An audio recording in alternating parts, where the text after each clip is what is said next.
Labdien! Gods vadīt pirmo sarunu ar Tomu. Sveiks, Tom! Sveiks, Edgar!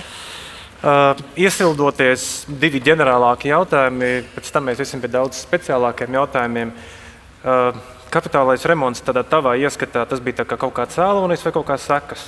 Droši vien, ka sekas, kā mēs ar tevi runājām. Mēs ar Edgaru nervozi sarunājāmies tieši klausoties Dinas prezentāciju, un tomēr nevarējām nesākt ar to, ka nepasakām, ka ne jau tas kapitālais remonts ir tas, kas tos investorus aizdzina projām, ja kādu arī aizzina, bet tas, kas bija pirms tam. Tā sliktā reputācija, kas vēl joprojām seko līdzi pirms kapitālā remonta laikiem. Protams, mūsu sarunas temats ir arī par kļūdām, tā kā es nesaku, ka viss ir bijis izcili un pasakaini, un tur arī nav savas sekas, bet tās bija sekas jau tam, kas notika pirms tam. Un es varu iedot, manuprāt, pagaidām tikai manuprāt, jūs varēsiet pateikt, ko domājat, labu piemēru, ko es dzirdēju vienā konferencē Briselē, un dzirdēju to savā galvā. Uzstājās par AML labo praksi, tātad noziedzīgi iegūt līdzekļu legalizācijas novēršanas labo praksi, banka no kaimiņu valsts, kura bija pirms, apmēram tādā pašā laikā, kad mūsu melnie gadi bija ierauti ļoti skaļā skandālā, un viņi tagad kāpa uz skatuves, un tas, ko es pie sevis galvā domāju, ko tad viņi man pastāstīs par naudas atmazgāšanas novēršanu, viņiem reputācija ir tāda, kā ir, tāda atmazgātāja vien ir, un es domāju, ka, diemžēl, mums vēl joprojām tas nedaudz vismaz prātos kaut kādai daļai sabiedrības un to investoru un strateģisko partneru velkās līdzi. Un tāpēc man ļoti patīk Edgara citāts no rīta ziņās, ka jaunais Moneyval novērtējums ir nodošana eksploatācijā tam kapitālajiem remontam. Jā, paldies. Runājot par FID, organizāciju, kuru tu vadi, es domāju, tur lielākais šeit klātas tev to zina, bet atkārtošana zināšana māte. Tu esi AML priekšnieks Latvijā, vai kas ir tā FID loma, lai mēs vēlreiz teiktu, ko jūs noteikti nedarat, bet ko jūs noteikti darat? Es atbildēšu to otro jautājumu. Par pirmo jautājumu katram pašam, protams, spriest. Mēs esam vadošā iestāde likumā noteikti, bet ar saturu tas jāizpilda katram pašam, un mēs to mēģinām darīt pietiekami piezemēti vismaz šobrīd. Bet FID loma ne tikai Latvijā, bet visā pasaulē ir salīdzinoši šaura. Tie modeļi atšķirās. Es bišķiņ arī pastāstīšu par tiem modeļiem, bet galvenā doma ir saņemt aizdomīgu darījumu ziņojumus, viņus analizēt un ar maksimāli ātru un kvalitatīvu analīzi nodot informāciju kolēģiem, kolēģiem, kas sēž no tevis par labi, lai jau viņi varētu arestēt līdzekļus, iet uz tiesu un visa tā ķēde varētu tā rādāt tālāk. Tā kā ne mēs esam uzraugi, ne mēs kādu sodam, ne mēs izdodam saistošus noteikumus. Nesagatavojat likumus, vai ne? Mēs varam, protams, palīdzēt, bet mums nav pat likumdošanas iniciatīvas pašiem, diemžēl, vai par laimi, grūti teikt. Protams, mēs nekad to vadošo lomu, kas mums ir noteikti likumā, es vismaz ar kolēģiem interpretēju tā, ka mēs nekad neliedzam padomu, vismaz sadarbības partneriem valsts sektorā. Un ja kādam vajag vai interpretāciju palīdzēt, vai vienkārši viedokli, vai praktisku piemēru, tad tie būsim mēs, kas varēs atbalstīt. Pie šī jautājuma mēs noteikti atgriezīsimies pie jūsu lomas krimināla procesā, bet neejot vēl tik tālu, tur ir pieminēts, noteikti ir pieredze vairākās konferencēs, pasākumos starptautiski. Kas šobrīd vispār ir galvenā tāda AML debate Eiropā, pasaulē, lai mēs neesam varbūt tādā savā dīķī, runājot par kapitālo remontu, bet paskatoties, ko šobrīd galvenokārt runā, kas ir tie galvenie temati, kas šobrīd visu uzmanību piesaista tādu pasaules līmeņa ekspertus. Ja mēs runājam par tādu lielo bildi, tad arī referējot uz ministras kundzes un Dinas teikto un pieminēto par Moneyval novērtējumu un jauno kārtu, tad tagad pēdējo gadu lielā diskusija ārpus Eiropas bija par FATF, finanšu darījumu darba grupas standartu atjauninājumiem. Tas, ko mums ir ne tikai jauna kārta, ir arī salīdzinoši jauna metodoloģija. Protams, viņa ir jauna vecā metodoloģija lielā mērā, bet ir diezgan daudz interesantas lietas, kas ir uzlabotas, atjaunotas, un manuprāt, visinteresantākais ir tie, kas zina AIO3, AIO4, 3., 4. rīcības virziens, kas kādreiz bija AIO3, jeb 3. rīcības virziens bija finanšu un nefinanšu sektoru uzraudzība, tātad tas, ko dara Latvijas Banka Latvijā un valsts ieņēmuma dienests un citi, un AIO4 bija privātais sektors, kāda ir iekšējās kontroles. Tad tas, ko izdarīja šobrīd, viņus salika kopā un izjauca atsevišķi, sadalot finanšu sektors un nefinanšu sektors. Kāpēc tā izdarīja? Tāpēc, ka neviena valsts, neviena no šiem izņemot vienu AIO4, bet AIO3 neviena nebija dabūjusi sekmīgu. 4 balvu sistēmā 3, 4 ir sekmīgi, neviena.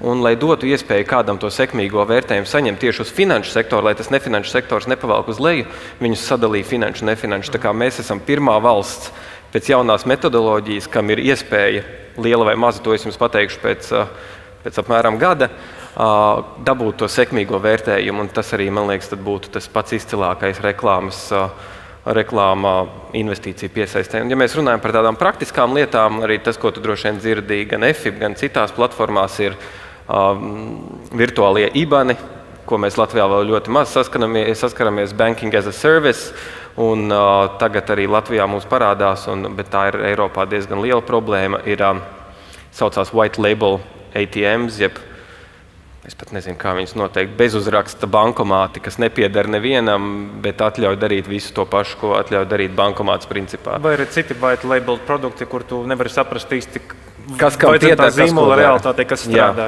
Jā, nevar uzraudzīt, nevar kontrolēt, un tad tur var notikt kopā ar ēnu ekonomiku, tā ir diezgan liela problēma. Mums vēl nē, bet jādara viss, lai nebūtu. Jā, virtuāli IBAN, man liekas, būs tas, kas visā ātrāk varētu atnākt pie mums, jo es domāju, ka tas ir ļoti daudz praktiski uzņēmumiem noderīgs rīks, bet kuru var izmantot acīm redzami, laikam, negodīgos nolūkos. Un tuvas valstis piedāvā. Jā. Kapitālais remonts 18. gads, 20. gads, 24. gads, paņemsim 6-5 gadu perspektīva no FID prioritātēm. Tu neesi FID vadītājs visu šo laiku, bet tu noteikti esi domājis un skatījies tā kā atpakaļ skatā. Kas varbūt ir mainījies prioritātēs, tā, ja tā skatītos tad un tagad?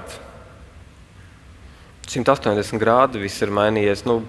Nevienam nav noslēpums, ka likvidējumās kredītiestādes pirmais riska profils, kur latvieši nebija bankās, bet tie bija ārvalstnieki pārsvarā no austrumiem. Nauda ieskrēja Latvijā, tikpat ātri pazuda, un Latvija tika izmantot tikai tāpēc, lai sarautu to saiti starp predikatīvu un jau pēc tam naudas šķietam likumīgu izmantošanu, tad šobrīd tas ir pilnīgi pretēji. Mēs runājam fokusējamies uz noziegumiem un cietušajiem Latvijā, ēnu ekonomika, protams, bet arī digitalizācija notikusi, karš Ukrainā, kas ir ietekmējis prioritātes, tātad krāpšanas, sankcijas.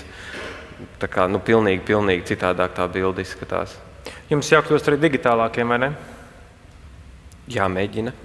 Nekas to neprasa, bet, protams, lai sekotu līdzi, lai strādātu, lai maksimāli labu informāciju kolēģiem pa labi nodotu, un viņi pēc tam varētu ātri reaģēt, tad, protams, ir jābūt digitāliem.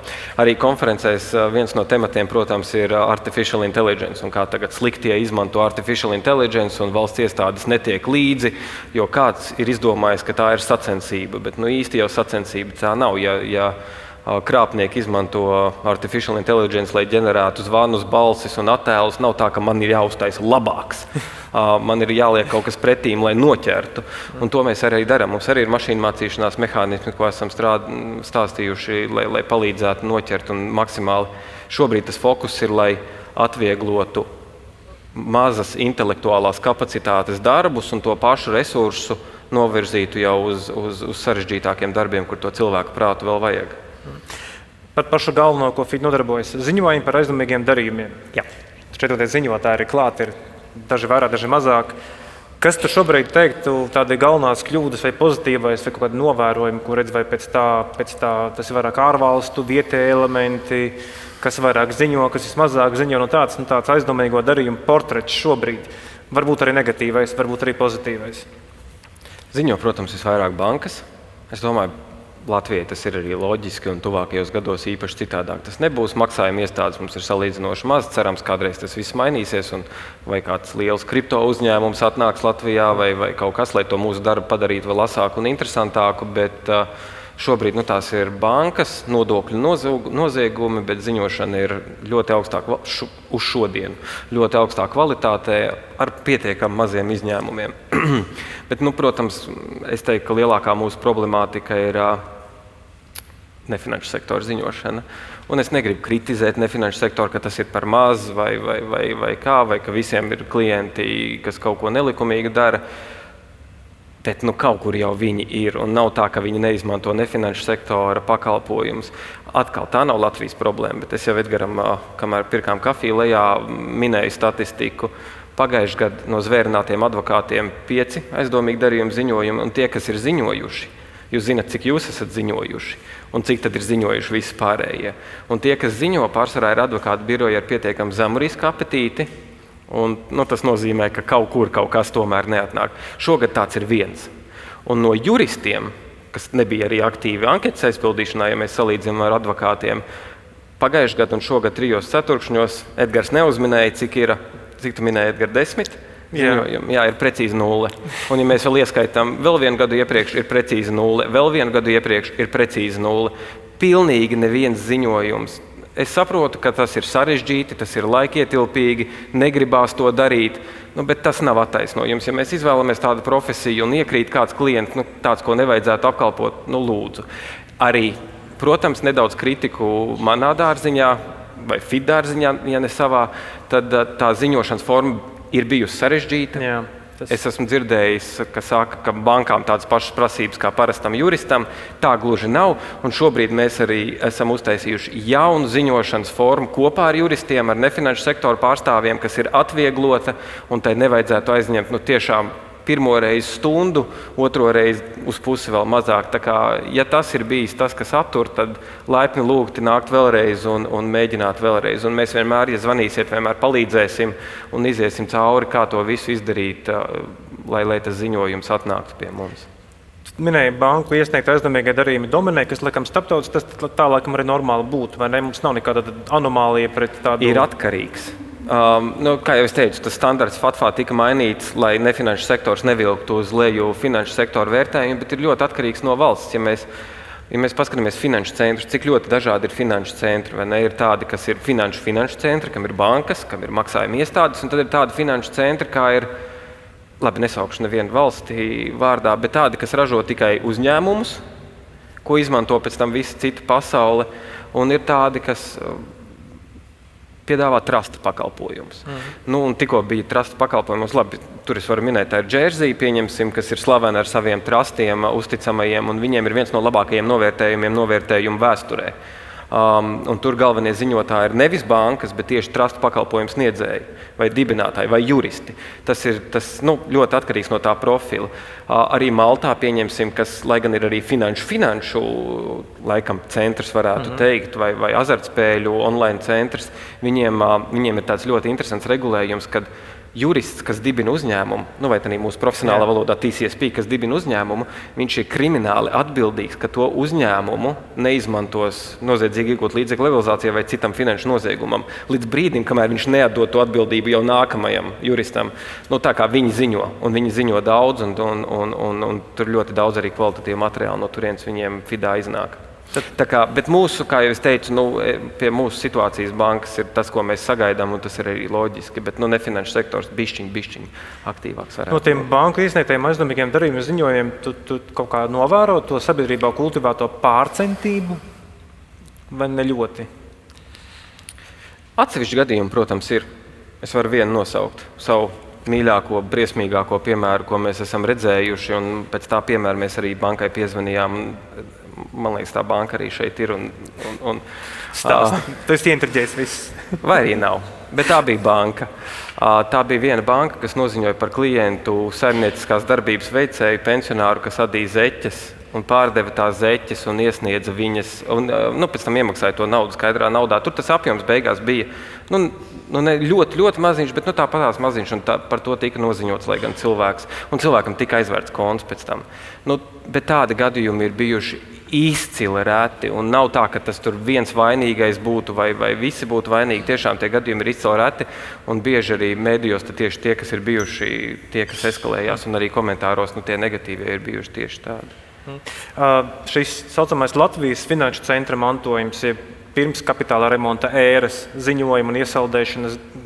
Tas ir beidzies jūsu darbā, tas ir nodots tagad cilvēkiem pa labi, ja tā var teikt, ja? Vai tas joprojām sagādā arī jums jūsu resursu patēriņu? Sagādā, bet nesalīdzinām mazāk. Tie ir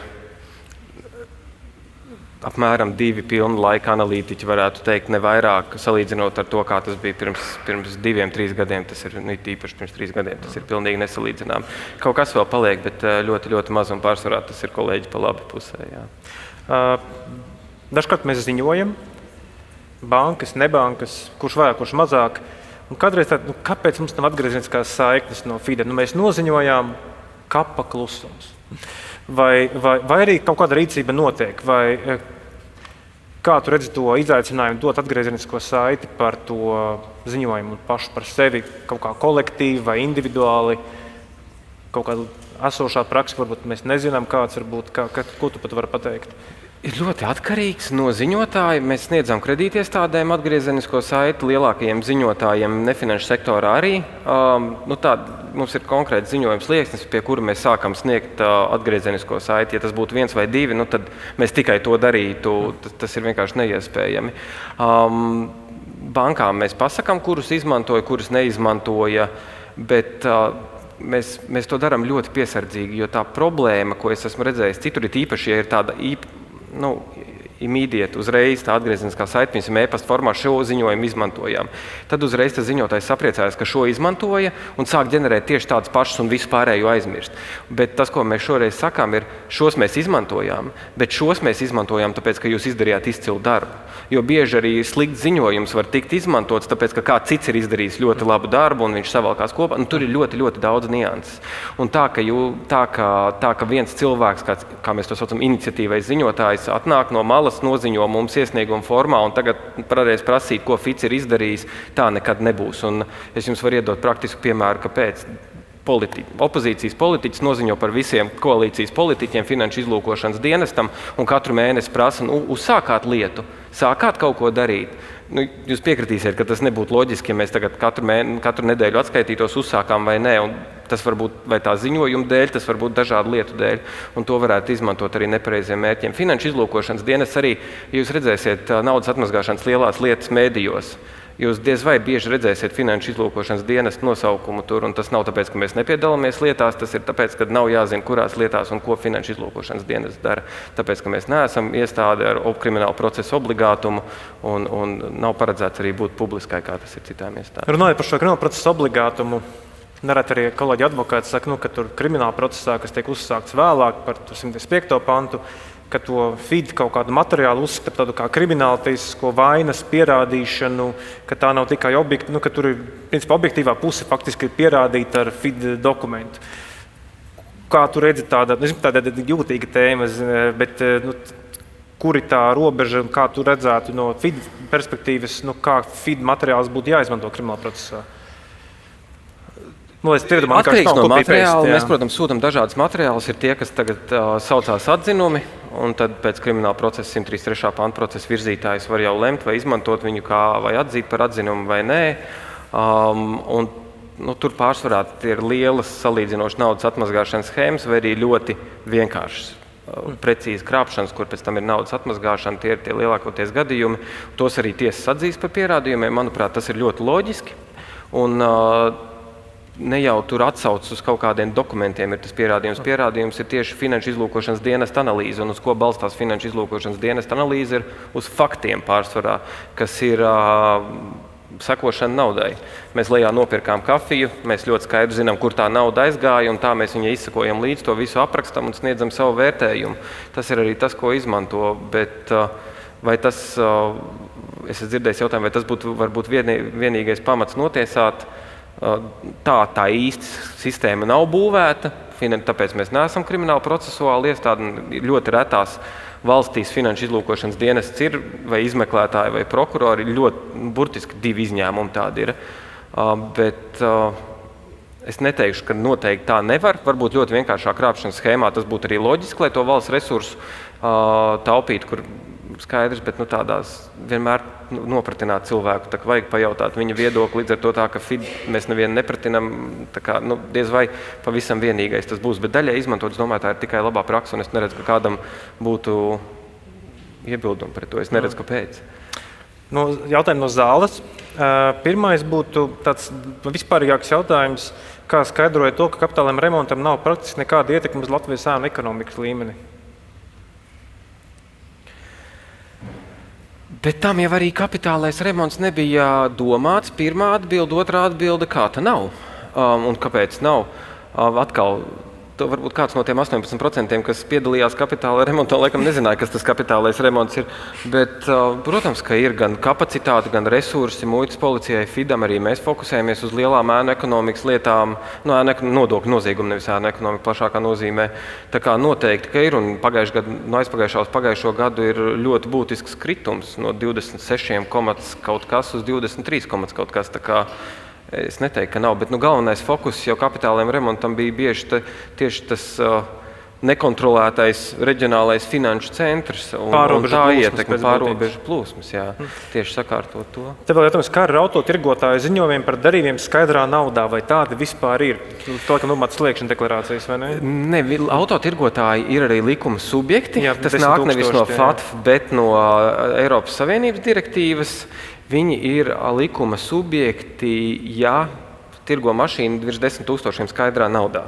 Ņemot vērā, ka tas Latvijā teorētiski nav iespējams ar vienu izņēmumu, ko tagad neteikšu, bet ļoti maz ticamu izņēmumu, jo limits ir 7,200, tādu ziņojumu ir ļoti maz, bet ir ļoti daudz lieli autotirgotāji, kas ziņo mums tāpatās vai savu iekšējo kontrolu dēļ, un tieši saistībā ar sankcijām, un tie ziņojumi ir ļoti, ļoti kvalitatīvi. Salīdzinot ar banku sektoru, tas ir salīdzinoši maza daļa, protams, bet tā, kā šauj tā trāpa un ar ļoti... Šeit kaut kā, laikam, nākotnē regulām vispār būs aizliegt šīs skaidras naudas darījumi, man liekas, līdz kaut kādai daļai, bet tā, ka tur ir nezemāks limits kā Latvijā šobrīd, cik es zinu. Vēl viens jautājums, vai naudas plūsma pati par sevi var tikt uzskatīta par noziedzīgu, ja netiek identificēts ne predikatīvais, ne aizdomās turamais legalizēšanā? Acīm redzot, tie ir cilvēki, kuri bieži vien ar naudas pārskaitījumiem vienkārši legāli naudas sapina darījumos tādā veidā, ka viņi izskatās, ka tā ir legalizācija, bet īstenībā visticamāk, ka nav. Mans darbs ir strādāt dienestā ar aizdomām, ar pamatotām aizdomām, ne ar kriminālu procesu, līdz ar to es varu komentēt to savu daļu, un, protams, nevienmēr atradīs predikatīvo, tā arī ir tā starptautiski labākā prakse. Un pirmais IO 7 jautājums no novērtētāja Moneyval un FATFā, kas atbrauc, ir tiesnesim, prokuroram, izmeklētājiem jautāt, vai var notiesāt bez predikatīvā, nenotiesājot par predikatīvo. Un tad viss novērtējums pēc tam ir atkarīgs no atbildes jā vai nē. Un jūs paši droši vien varat izdomāt, kādā virzienā tas iet. Arī 8. rīcības virziena par konfiskāciju pēdējais atjauninājums FATFā un iepriekšējā FATF prezidenta Raža Kumāra kunga fokus bija uz konfiskāciju bez notiesājoša sprieduma, kas tagad ir FATF standartos obligāti. Latvijā jau tas bija iepriekš, un ne visi ir sajūsmā, kā redzam, bet daži tieši ir pēc komentāriem jaunajā izlaidumā. Bet tas ir jaunais standarts, uz to gāja FATF, apstiprināja, un tagad ies arī Eiropa visticamāk. Tā kā jā, būtu man atbildi. Vēl pēdējie divi jautājumi. Tas ir jautājums, ko teicu, mēs jau atbildēju, vai FID analīze ir pierādījums kriminālā procesā. Es teiktu, ka jā. Atkarīgs no tās analīzes konkrētās, atkarīgs no procesa virzītāja, bet manā izpratnē var būt, un to arī šobrīd atzīties, atkarīgs no valsts, atkarīgs no likuma. Latvijā es teiktu, ka jā. Trust un fiduciāro pakalpojumu regulējums Latvijā. Laikam šeit ir domāti... Nezinu, mums nav regulēti trusti, viņi nav aizliegti. Mēs tieši šobrīd Moneyval kontekstā veicam pētījumu, lai apzinātu, cik Latvijā bankās ir klienti, kuriem struktūrās ir trusti, cik Latvijā īpašumi pieder uzņēmumiem vai sarežģītām struktūrām, kur ir trusti. Un tādi ir vairāk nekā es būtu gaidījis. Bet tā, ka tas būtu kaut kāda milzīga problēma šeit Latvijā, es noteikti... Sankciju kontekstā ar to esam saskārušies ikdienas darbā, lai noteiktu kontroli un īpašumtiesības. Kādreiz arī mūsu darbā. Iepriekš pirmajā riska profilā, protams, mēs redzējām dažādas lietas, sarežģītas un vēl sarežģītākas bija, bet tā, ka Latvijā tā būtu izteikti problēma vai kā citādāk, es noteikti nevaru teikt.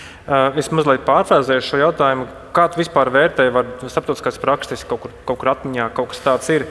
Izņemot līdzinējos pēdējos gadījumus par bankas vadības atbildību par bankas pārkāpumiem AML jomā. Krimināla atbildības jau aspektā. Vai bankas vadība varētu būt krimināltiesiska atbildība par pārkāpumiem, ko banka pieļāvusi ar iekšējās kontrolas sistēmām? Protams.